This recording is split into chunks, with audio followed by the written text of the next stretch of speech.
Makanya saya sampaikan kan pelajaran itu ada 3, Oke. ya. Yang mula-mula harus dipelajari itu adalah yang disebut pengetahuan lahir yang sebenarnya. Jadi kita semua itu harus berpijak pada pengetahuan lahir yang sebenarnya. Jadi kayak gini, pasang ini itu pengetahuan lahir. Ya itu harus dipelajari dengan benar. Ya. Orang mau jadi apa itu supir angkot ya harus belajar nyetir, harus mencari SIM, tidak boleh nembak, ya kan. Harus seperti itu pengetahuan lahir yang sebenarnya. Nggak boleh nembak ya? Ya, nah setelah semua pengetahuan lahir yang sebenarnya itu dikuasai, istilahnya, ya ia mulai terus-menerus mengasah pengetahuan batinnya.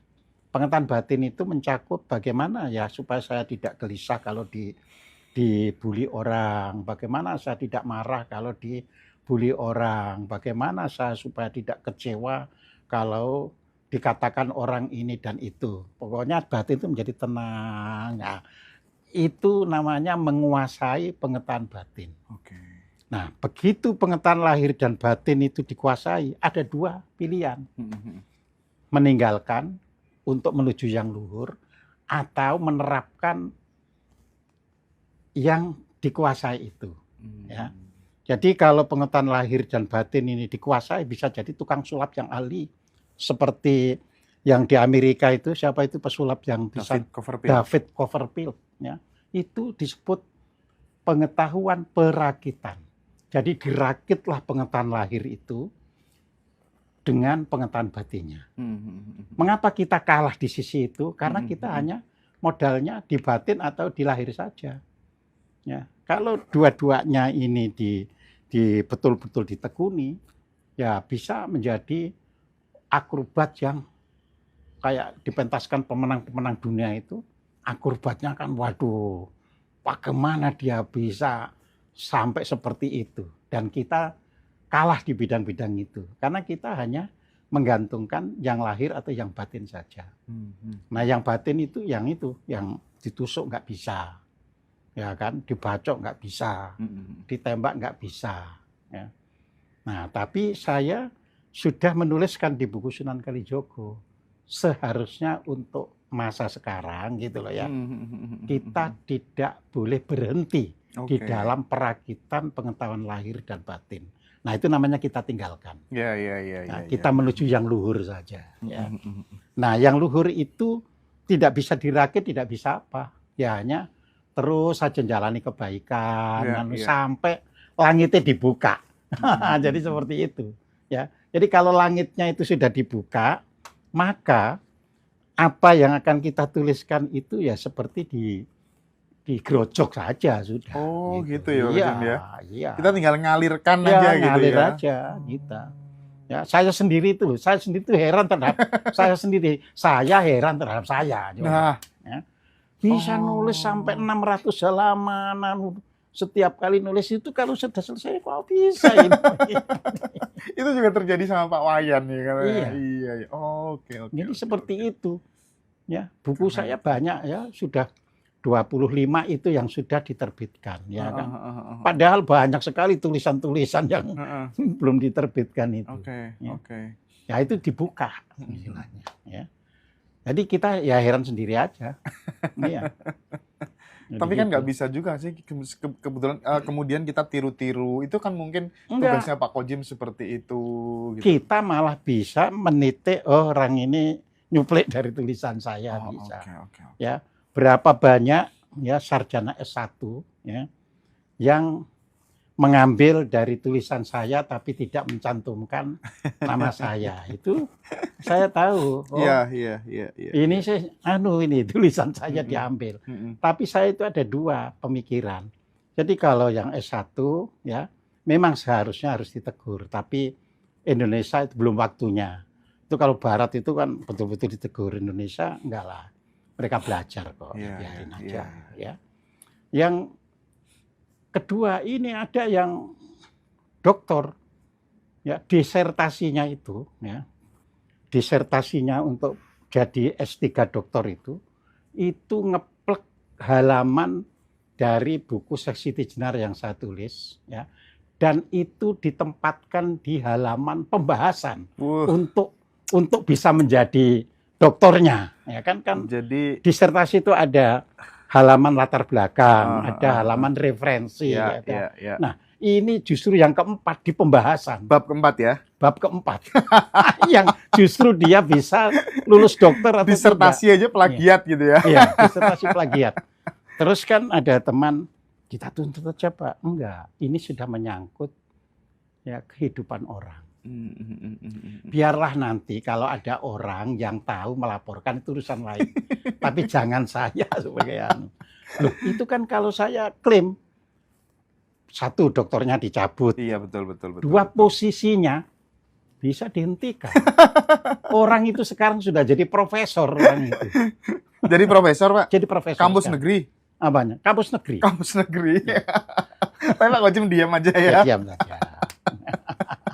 Oke. Soalnya Oke. nanti kalau sudah profesor dilucuti semua kan Iya, kasihan. kasihan itu. ya Pak Kojim ya. Kasihan. Itu namanya bijaksana gitu ya, Gitu, teman-teman ya. Kita ya. belajar dari guru kita Iya, semua. Dan bagi saya ya sudah, wong itu juga anugerah. Iya, kan? iya. Mudah-mudahan aja kita sampaikan begini untuk mendidik supaya bisa buka langitnya sendiri. Iya, Jangan plagiat orang. Gitu loh. Tipsnya apa sih Pak biar kita bisa buka langit kita sendiri itu Iya, tipsnya apa?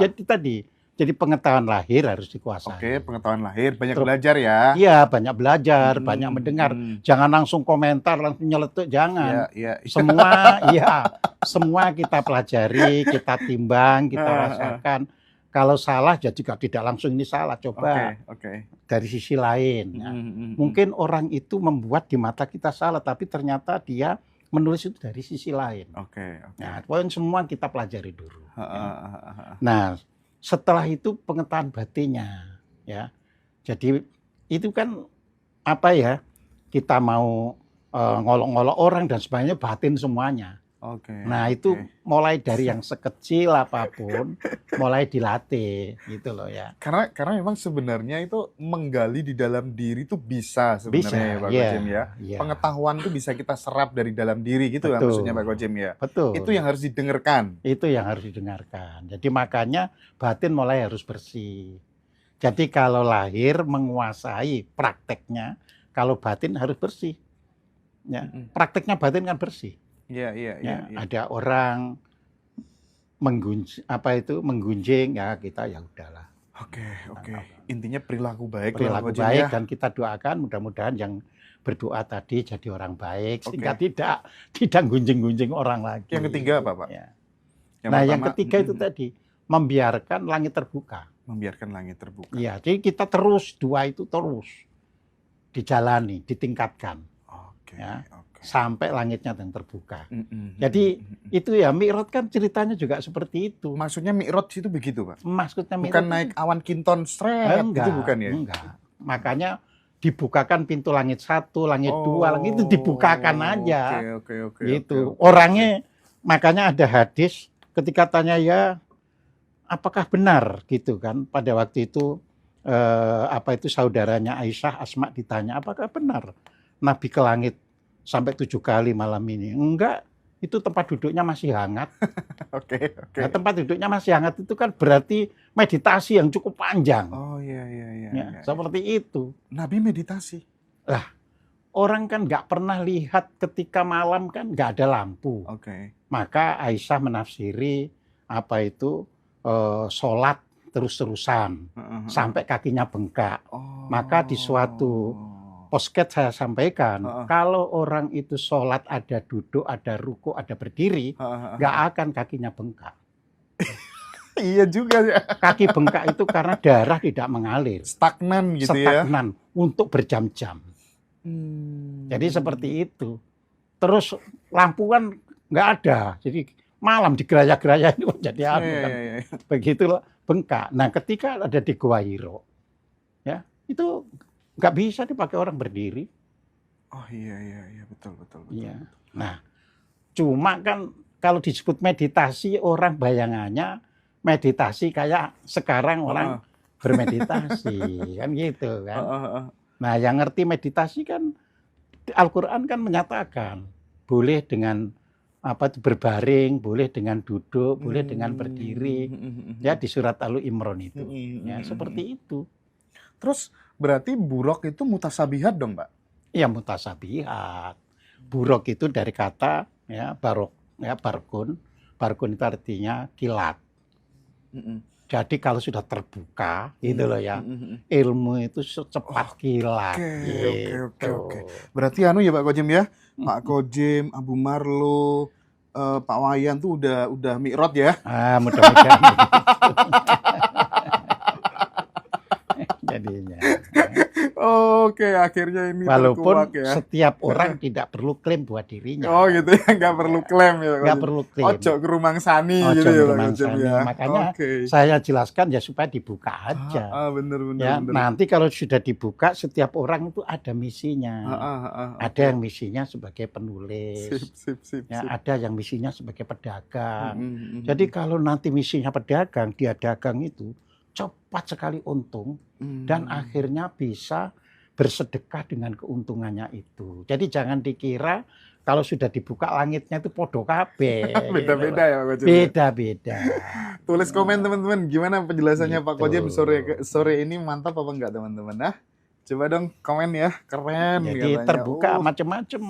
Ada yang dibuka tahu ilmu mesin, ada yang dibuka ini itu. Sesuai dengan atensinya masing-masing. Iya, gitu. Mantap, jos, super keren, mantap, keren, luar biasa keren. Teman-teman suka semua Pak Kojim, mantap kan Pak Kojim. Aduh, terus gini Pak Kojim, agama itu Pak Kojim, sorry to say ya, bahwa kita beragama Islam itu kayaknya itu horor banget Pak Kojim. Kita ditakut-takuti sama neraka, sama siksa kubur. Nah, dua hal ini Pak Kojim yang perlu dikasih tafsir yang lebih oke, itu sesuai dengan kontekstual zaman. Dan kemudian agama itu bukan hadir sebagai kabar penuh ketakutan gitu, tapi penuh cinta dan kasih gitu Pak Kojim. Gimana Pak Kojim? Iya, jadi dalam hal ini teman-teman ya kita harus tahu sejarah agama, ya kan? Ketika di awal-awal, ya kan, Nabi Muhammad itu ya ikro agama itu. Makanya dikatakan ya ad-dinul aklu waladina liman wala aklala. Jadi agama itu adalah akal dan tidak beragama bagi orang yang tidak menggunakan akalnya. Jadi itu sesuai dengan bunyi ikro gitu loh. Tapi kan orang ini macam-macam. Ada yang orang ini kurang sehat, ya. Karena orang ini kurang nasihat, ketika Nabi ditanya, ya Rasulullah, apa itu agama, gitu kan? Lalu Nabi menjawab, ad-dinu nasihah, ya. Jadi agama itu nasihat, ya. Nah, jadi di situ berarti orang itu harus bisa berperilaku sesuai yang dinasihatkan, yang diajarkan oleh orang-orang tuanya yang sudah alim dan sebagainya itu, ya. Ada lagi yang memahami ya kan bahwa di dalam beragama itu kaitannya bukan dengan nasihat atau dengan akal ya kan, tapi dengan perilaku. Iya, maka ketika dilihat orang itu perilakunya kok kurang, maka Rasulullah memberitahu ya ad-dinul khuluq. Jadi agama itu adalah perilaku, akhlak. Nah, jadi seperti itu. Jadi supaya orang yang hanya kurang, kan bisa saja orang berilmu tapi gak berakhlak. Nah, maka dia harus bisa menjalankan ilmunya itu dengan akhlak yang benar. Ada orang berilmu tapi gak mau menerima nasihat. Ya, orang lain ya kan. Dianggap, enggak kok aku sudah kok jadi gak mau nerima. Maka agama itu nasihat. Nah, pada mulanya agama itu berkembang sebelum tersentuh oleh politik. Jadi sebelum tersentuh oleh politik, ya. Maka kaitannya hanya 3 itu tadi. Ya. Jadi ilmu, ya kan? Ilmu itu kan akal, ya kan? Terus perilaku sama nasihat, ya. Ketika mulai tersentuh oleh politik, itu berarti Nabi sudah tidak ada. Ya kan? Semeninggalnya Nabi. Sepeninggal Nabi. Maka orang mulai berebut kepemimpinan. Ya. Jadi Abu Bakar mengatakan bahwa yang sah menjadi seorang pemimpin itu kalau dari Quraisy. Jadi dikatakan tidak ada Rois itu kecuali dari Quraisy. Nah, maka politik pertama sudah masuk di situ, ya.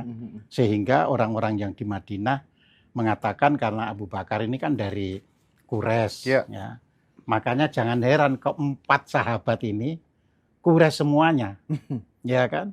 Habis Abu Bakar Siddiq, Umar bin Khattab, Utsman bin Affan, terus Ali bin Abu Thalib, ya kan. Nah, setelah ini politik lebih tajam, ya. Jadi politik lebih tajam mengarah ke takdir. Jadi orang itu hidup sudah ditakdirkan atau orang itu hidup free will. Free will. Iya. Jadi mulai berjalan ke sana. Iya. Nah, tentunya tergantung pemerintah, ya. Karena apa ini bagi Muawiyah ketika menjadi khalifah itu takdir itu jauh lebih penting daripada free will. Maka ketika ada sahabat Rasul yang bilang kamu berarti kafir. Ya.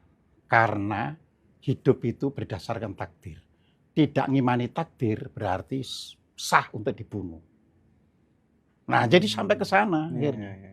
Nah, kelompok yang tidak mengimani ya meninggalkan, kan membentuk grup sendiri, kan akhirnya begitu. Ya.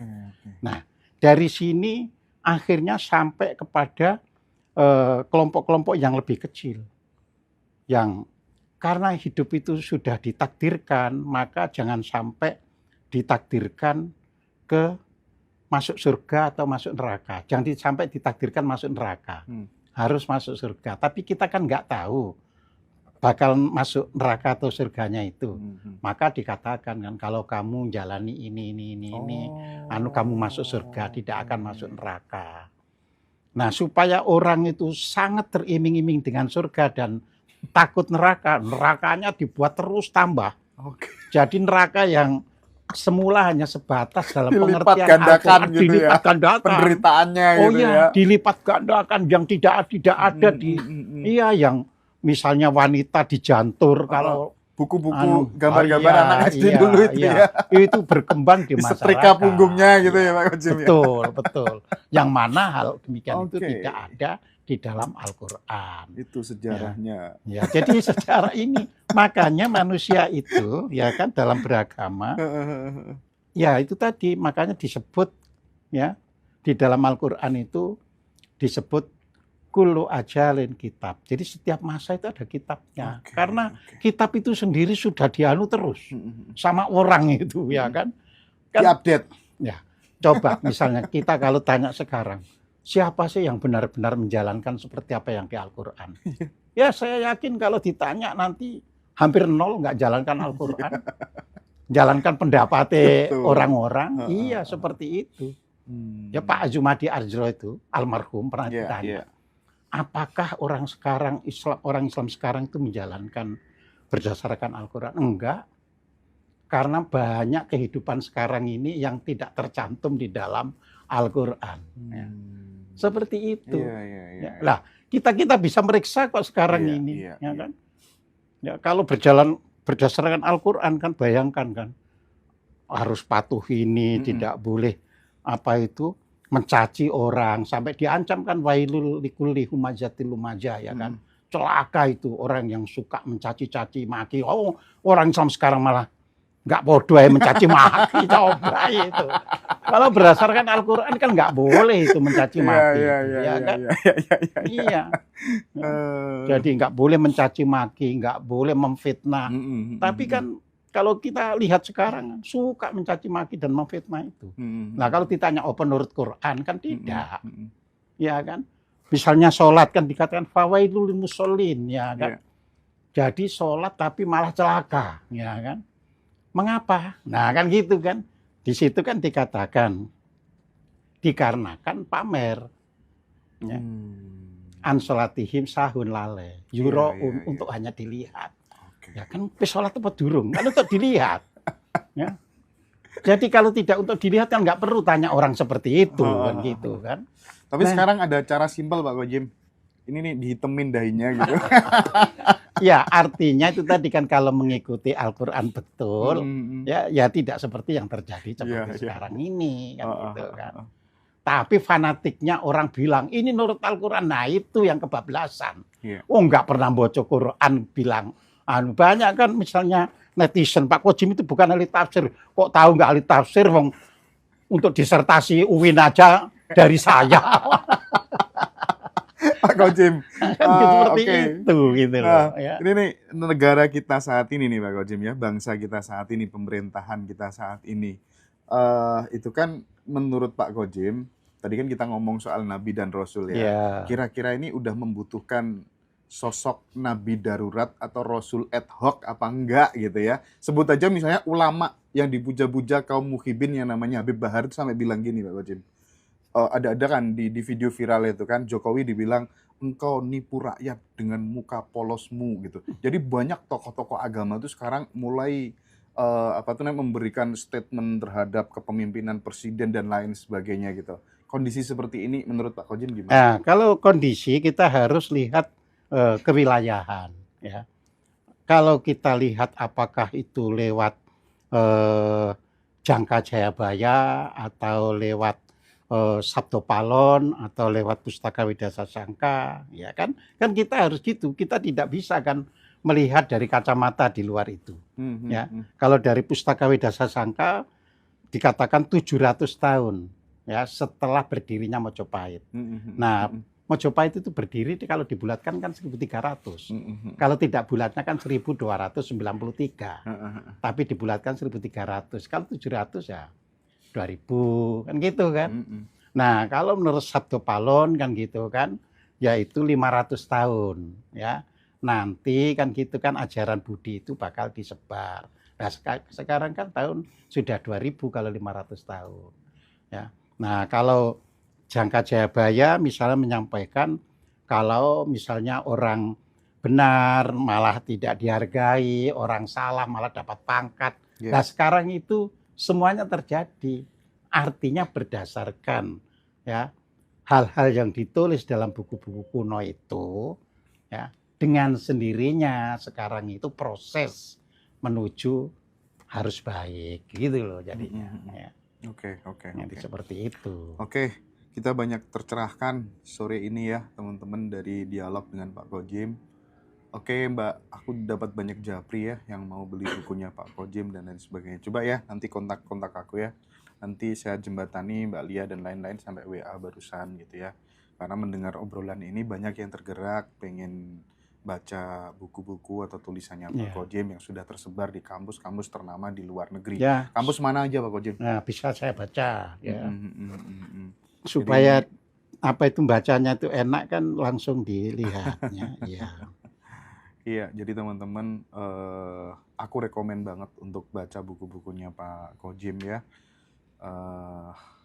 Jangan sampai kemudian. Ya, saya baca. Jadi Perpustakaan Internasional yang koleksi buku karya tulis saya. 1. University of Wisconsin, Amerika Serikat. 2. University of Michigan, Amerika Serikat. 3. Ohio University Libraries, Amerika Serikat.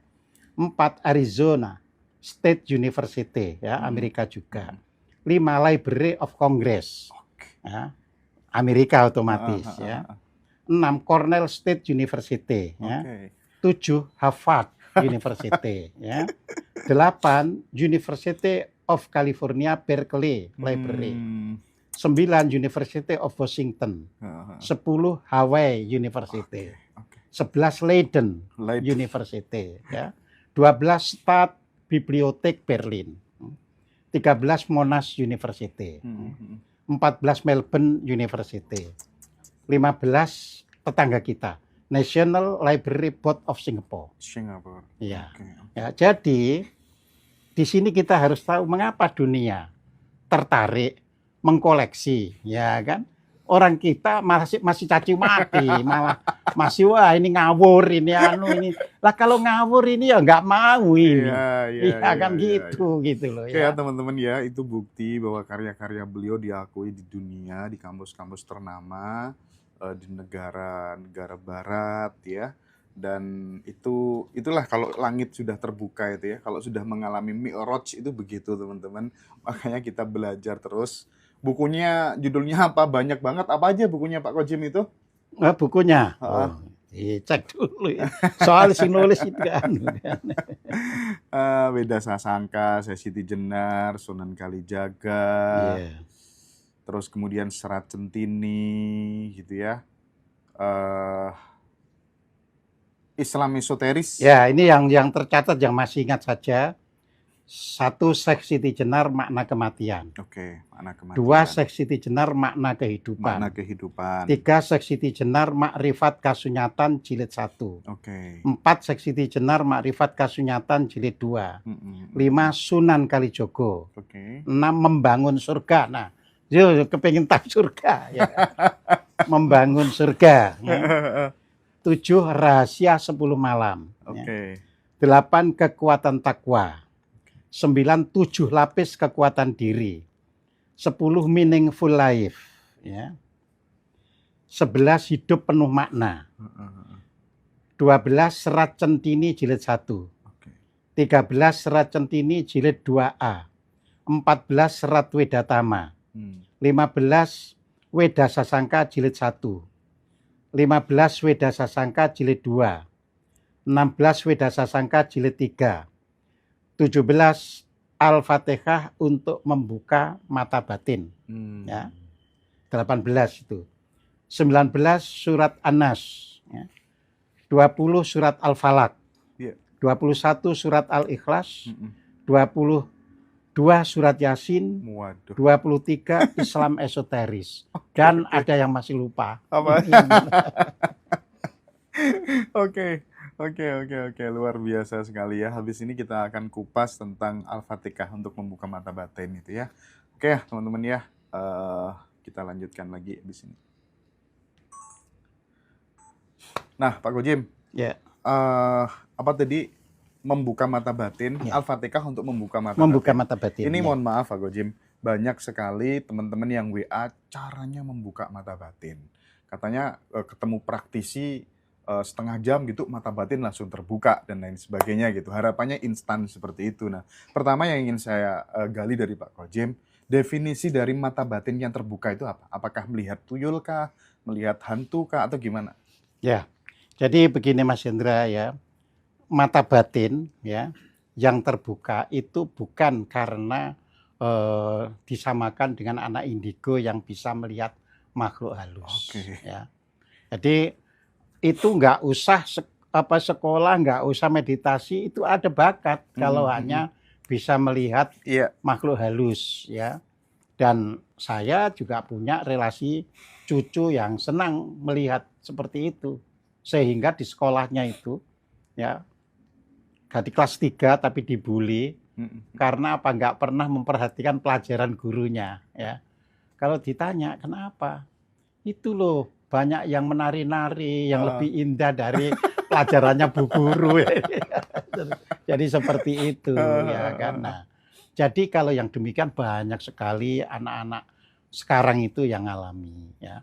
Jadi itu sebenarnya hanya bagian dari ya itu tadi tingkat pencerahan dirinya untuk bisa melihat yang tak terlihat. Baru sampai di situ. Nah, kalau mata batin itu kan urusannya adalah dengan kebenaran. Jadi bukan dengan sesuatu yang aneh-aneh itu, dengan kebenaran. Jadi begitu kita bisa ya melihat bahwa nyamuk itu nyamuk, tidak lebih dari itu. Nah, itu berarti kita mulai terbuka ya.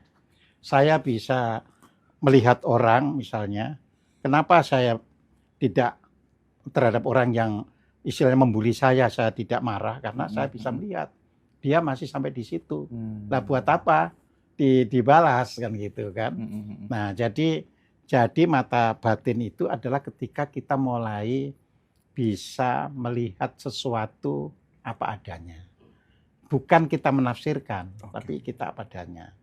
Nah, menafsirkan itu karena kita masih butuh apa ya sebenarnya itu. Nah, itu menafsirkan.